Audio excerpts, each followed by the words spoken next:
Bah oui, mais comment qu'elle s'appelle tout? C'est pas grave, elle vient. Oui. Mais elle c'est pas le prénom. Bonjour, petit loup. Moi, c'est trop mignon.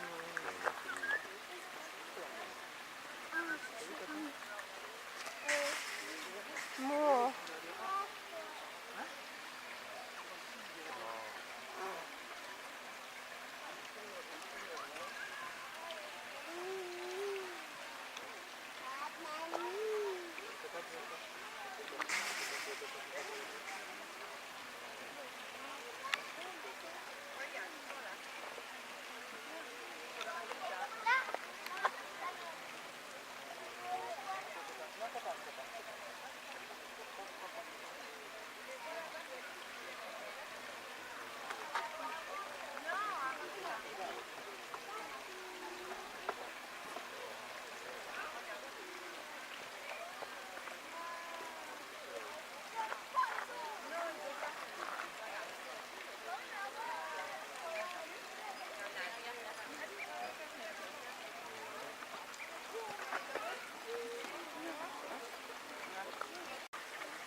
L'autre, elles sont plus royales.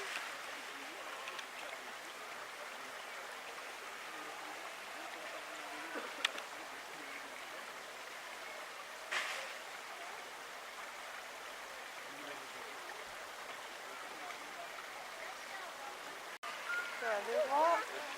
Et. Allez hop. Allez hop. Ouf.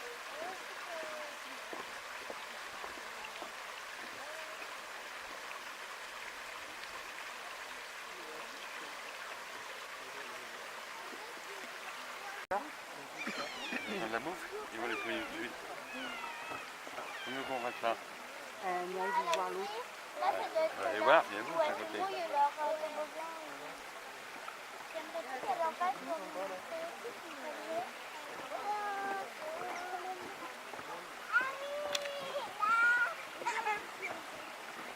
Allez, 1, 2, 3, à la main.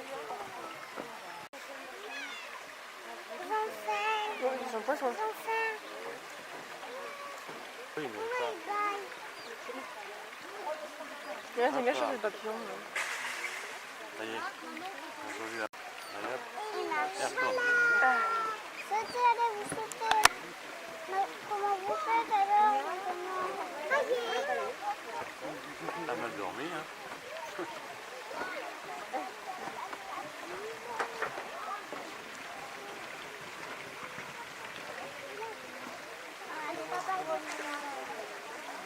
C'est trop mignon. C'est quoi? On n'a pas dit encore.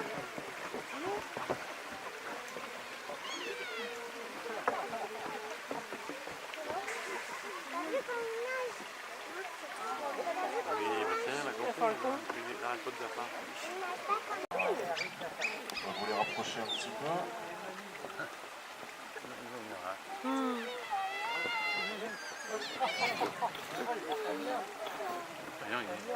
Alors, bienvenue à tous au nourrissage des loutres naines d'Asie. Alors, on vous présente ici un couple de loutres naines. La femelle devant moi, le mâle juste derrière. On arrive à les différencier au niveau de la couleur, le mâle est un peu plus foncé. On voit ces deux petits testicules sous sa queue quand il est de profil. Et puis la femelle, elle commence à enfler un petit peu puisqu'elle serait potentiellement gestante.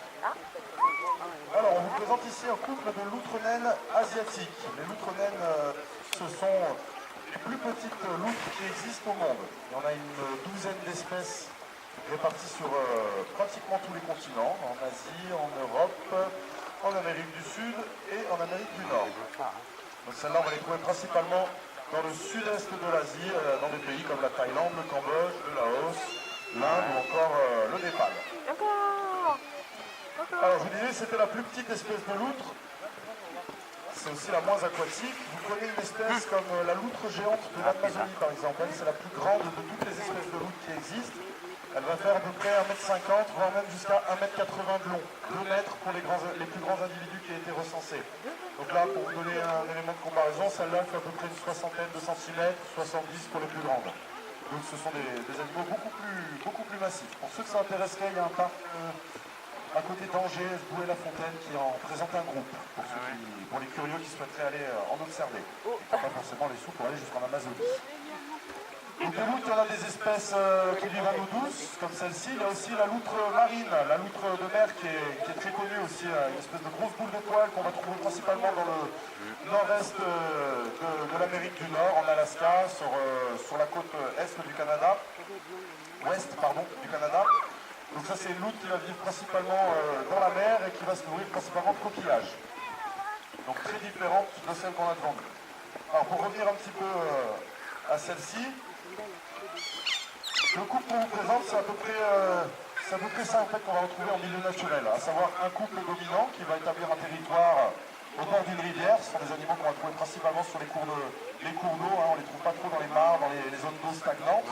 Et donc ce couple dominant va s'installer sur son petit territoire autour d'une catiche. Alors la catiche, c'est la petite grotte, la petite cavité dans laquelle ils vont aller dormir le soir, dans laquelle la mère va mettre bas.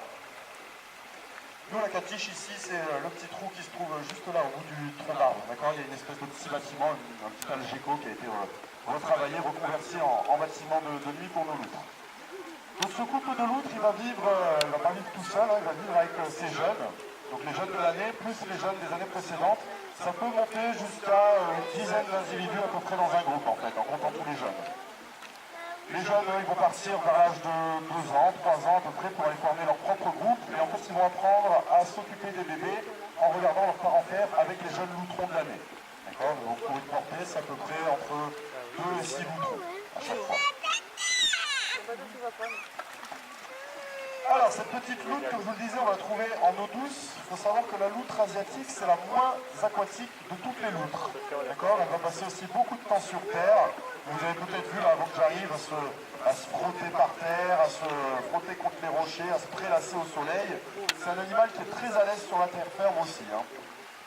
Ça ne reste pas moins un prédateur aquatique, qui fait partie du groupe des carnivores, donc qui va chasser ses proies dans l'eau. Et donc il va avoir développé des adaptations morphologiques au milieu aquatique. Alors là, je vais faire un petit naturellement. En fait, la loutre, elle est équipée de 2 types de poils. Le premier qu'on ne voit pas ici, c'est le poil de bourre. Un poil très dense, très épais, très court, qu'elle va avoir directement sur la peau. En fait, ça fait un petit peu office de polaire, comme si vous mettiez une petite doudoune quechua sous votre, sans chercher à faire de pub bien entendu, sous votre combinaison avant d'aller dans l'eau. D'accord? Donc ce poil de bourre, il va vraiment l'isoler du froid. Le deuxième poil dont elle dispose, c'est celui que nous on voit là en surface, le poil de jarre, grand poil marron là, les enfants. Okay. Alors ce poil, lui, il est imperméable. Imperméable, ça veut dire que c'est comme votre kawaii, l'eau elle va ruisseler dessus, elle ne va pas s'imprégner. Ce qui veut dire qu'en fait la loutre, elle n'est jamais véritablement mouillée, elle est toujours isolée de l'eau froide. Alors on a dit les palmes, la combinaison. Alors, un tuba, voire même des bouteilles d'oxygène pour ceux qui ont envie de rester longtemps sous l'eau. Alors là, est-ce qu'on lui jette un tuba tous les matins pour qu'elle fasse sa petite plongée du matin? Est-ce qu'on lui donne des bouteilles d'oxygène? Non, on est d'accord. Elle n'en a pas besoin. Pourquoi est-ce qu'elle n'en a pas besoin? À votre avis? Ah oui, ils peuvent tenir longtemps, une grande capacité. Voilà, très bonne apnéiste. Elle est capable de rester très longtemps sous l'eau pour pouvoir attraper ses proies. D'accord? Plusieurs minutes sous l'eau sans respirer. Et donc pour ça, elle va pouvoir même fermer ses narines complètement afin d'éviter que l'eau rentre dans ses narines, tout simplement. Alors tiens, le fait qu'elle ait ce petit truc qui lui permet d'empêcher l'eau d'entrer dans ses narines, est-ce que ça vous fait pas penser à un autre outil qu'on va utiliser? Un masque, d'accord? Nous on a le truc qui se met sur le nez comme ça, qui nous empêche de prendre de l'eau plein le pif. Et bien elle va avoir aussi une espèce de petite corne en fait qui va se mettre sur l'œil et qui va lui empêcher de se prendre de l'eau plein les yeux. D'accord? Alors, dernier petit outil dont on va parler. Alors ça c'est pas quelque chose dont on s'équipe forcément systématiquement. Mais imaginons maintenant qu'on rentre dans un sous-marin pour repérer un petit peu tout ce qu'il y a autour de nous, pour essayer d'évaluer les l'instant de repérer les baleines, les dauphins. Les radars. On a un outil particulier. Les radars. Qu'est-ce que c'est? Le sonar ou le radar, exactement. Alors elle a aussi son petit sonar de poche, d'accord, la loutre. Elle est capable de repérer les petits animaux dans l'eau grâce à un petit outil qu'elle a sur le bout du nez. Qu'est-ce que c'est les enfants? Est-ce que vous voyez ce qu'elle a sur le bout du nez? Quelque chose que les chats et les chiens ont aussi, les moustaches. Alors il y a un nom bien particulier pour ça. Vous connaissez? Alors pas les moustaches. Les vibrisses, exactement, j'ai entendu. Les vibrisses, c'est ces petites moustaches que les carnivores ils ont sur le bout du nez. Vous savez, les chiens, les chats, mais aussi les dauphins ou les phoques par exemple. Ces vibrisses, elles ont une utilité, c'est qu'elles vont leur permettre tout simplement de repérer les vibrations dans l'eau. Vibrise, vibre. Elle va en fait sentir les vibrations qui sont faites par ses proies, ce qui va lui permettre de les repérer même dans les eaux troubles. D'accord? Un petit poisson, quand il se déplace dans l'eau, il va forcément faire une petite vibration, et donc ça va arriver jusqu'à sa moustache. C'est un peu comme le sonar des chauves-souris, si vous voulez. Sans voir, ils sont capables de repérer leur proie.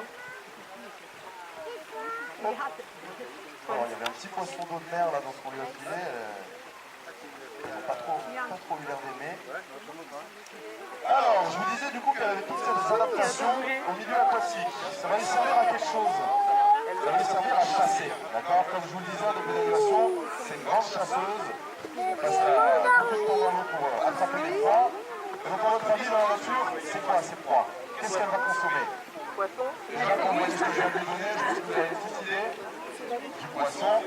Est-ce que quelqu'un connaît le mot pour nommer les animaux qui mangent du poisson? Non.